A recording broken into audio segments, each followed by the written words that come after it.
मुर्गियों का 50 मन मुर्दा और मुजरे से गोश्त जिसे पैक करके शहर के मुख्तलिफ इलाकों में मौजूद होटलों में सप्लाई किया जा रहा था। फूड अथॉरिटी ने टोलिंटन मार्केट में कार्रवाई करके पैसों के पुजारी मुर्दा मुर्गियां फरोख्त करने वालों की अकल ठिकाने लगा दी।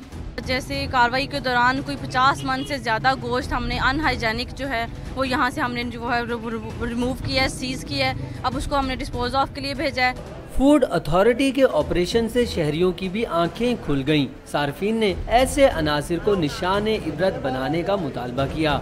इसको ठंडी मुर्गी कहते हैं ये, ठीक है, और ये 50 रुपए किलो बेचते हैं। और दूसरा ये है कि ये तमाम बीमारियां इन्हीं मरी मुर्गियों की वजह से फैल रही हैं।